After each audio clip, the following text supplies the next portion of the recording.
Fala galera do canal Investidor Nômade, aqui quem fala é Henrique Gás e hoje a gente vai falar a pauta bem importante, esse petróleo que está subindo muito e o que isso afeta nos seus investimentos e principalmente na Petrobras. Então roda a vinheta.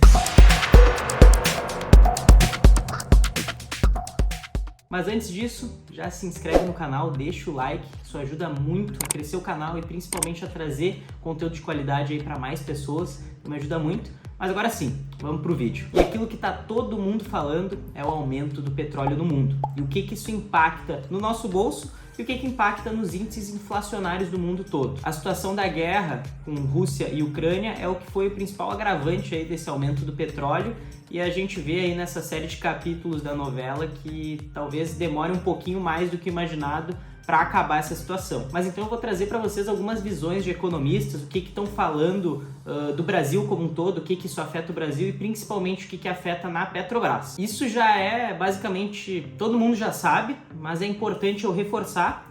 O mercado de petróleo em 2021 está muito apertado. E o que significa apertado?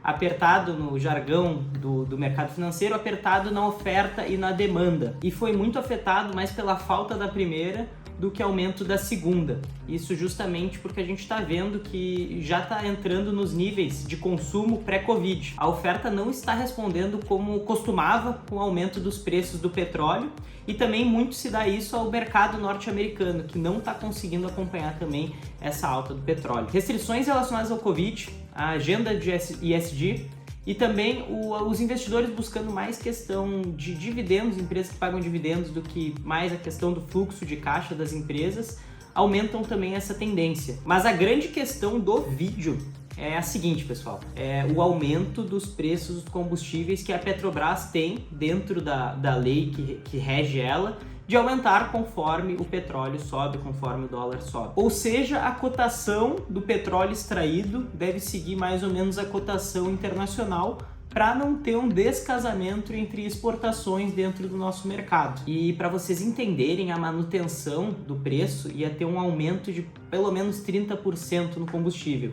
Então, agora em ano de eleição, o que menos um presidente quer fazer é realmente ter esse reajuste para trazer votos bons para ele, né? Votos positivos. Então fica também nesse impasse o Bolsonaro com essa questão do aumento do preço da gasolina. E também pela primeira vez, um governo que foi eleito como liberalismo econômico, pode acontecer que tenha essa intervenção no preço da Petrobras. A ideia não parece ser muito boa, mas talvez seja a única alternativa, já que os dois candidatos, o Lula e o Ciro Gomes, eles mencionaram que se fossem eleitos, iriam intervir nessa política de preços. Ou seja, se o Bolsonaro não mexer na política de preços, pode acontecer que o Lula tenha um aumento nas intenções de voto nessa próxima eleição. Uma ala também defende criação de um fundo de estabilização de preço de combustíveis aqui no Brasil. Então a gente chegou nesse ponto. E esse fundo seria um custo de pelo menos 120 bilhões. E essa ideia conta com uma firme rejeição do Paulo Guedes, até ele mencionou que vai extrapolar o teto de gastos, e também a gente teria que usar as nossas reservas do Tesouro Nacional e também os dividendos da própria Petrobras para compor esse fundo. Além disso, no texto proposto, também propõe que tenha uma taxação sobre a exportação de petróleo.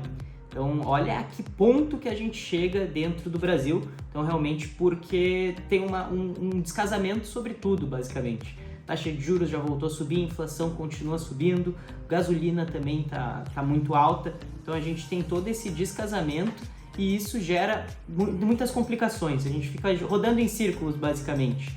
E isso já tinha vindo em pauta e já tinham desistido dessa pauta. Agora retomam essa mesma pauta. O plano A do governo é que seja confirmado o projeto de lei complementar. E o texto, basicamente, ele diz para tirar um imposto sobre o diesel e isso baixaria o custo dentro das bombas ali de diesel em torno de 50 centavos. E isso também muda a forma de como é cobrado o ICMS dentro dos estados aqui do Brasil. Em vez de ser um percentual sobre o preço, seria um valor fixo sobre o litro e isso resultaria num impacto maior, próximo a R$1 ou R$2. E uma ideia que sempre surge realmente quando tem esse aumento do petróleo é o congelamento de preços dos combustíveis. E o principal argumento que os políticos têm ao fazer esse congelamento é que o petróleo é extraído no Brasil, o custo que eles têm é em real e a gente vai usar aqui no Brasil. Então não teria sentido eles estar cotado em dólar. Esse é o principal argumento que eles usam. Mas a solução não é tão simples assim.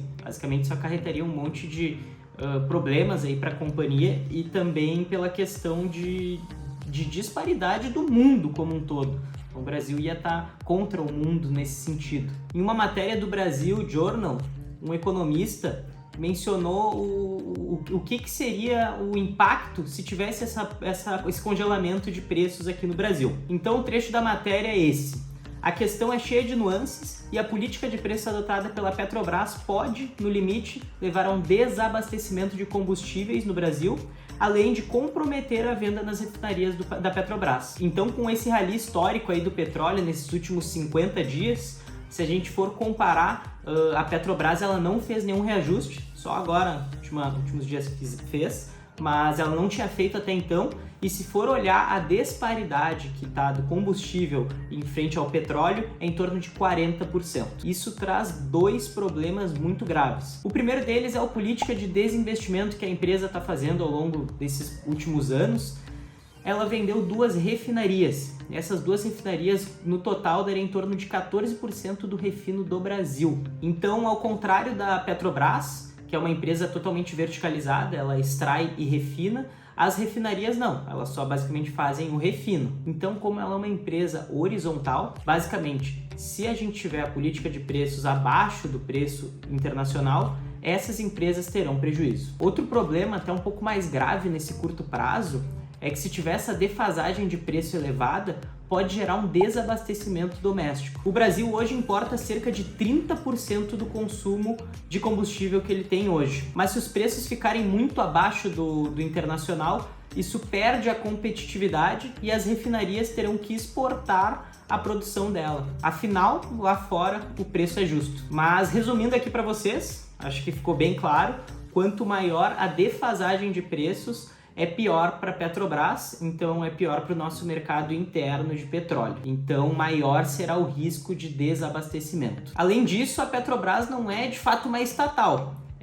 O governo não pode mandar e desmandar nela. Ela tem um capital misto com o governo, então tudo tem que passar por uma série de fatores antes de chegar e ser decidido de forma pontual. E ela tem também que prestar contas para os seus acionistas, né? E ela não pode, nem deve, por estatuto, ter essa política intervencionista. E essa política que a gente já lembra lá no governo Dilma, que deu um prejuízo para ela de 40 bilhões e uma dívida de 100 bilhões. Isso tudo eu tô falando em dólar, pessoal. Mas mesmo com todas essas questões, no dia que a gente está gravando o vídeo hoje, a Petrobras sobe em torno de 11%, então uma subida bem legal para 3 meses que a gente tá tendo bolsa aí no ano. E se a gente for pegar nos últimos 12 meses, ela sobe próximo a 40%. Então é muito interessante essa alta que ela teve. E se for olhar o PL dela é ridículo, é 13,97. E o fluxo de caixa que ela vai gerar é absurdo. Com esse petróleo tão alto, o custo de extração dela é muito reduzido. Então a empresa ela tem essas peculiaridades que eu chamo, mas é uma empresa muito resiliente, muito boa, uma empresa que gera muito caixa. A gente sabe que no pré-sal ela tem o menor custo de extração hoje no Brasil. Mas pessoal, era mais ou menos isso que eu queria trazer para vocês. Acho que foi um vídeo bem educativo, trouxe alguns pontos que talvez vocês não tinham enxergado. Se vocês gostaram do vídeo, deixem o like, se inscrevam no canal, até nos comentários perguntem, tirem dúvidas ali, eu estou bem aberto aí para tirar as dúvidas. E lembrando que esse vídeo é um vídeo educacional, não tem nada aí para vocês comprarem ou não comprarem, é apenas educativo.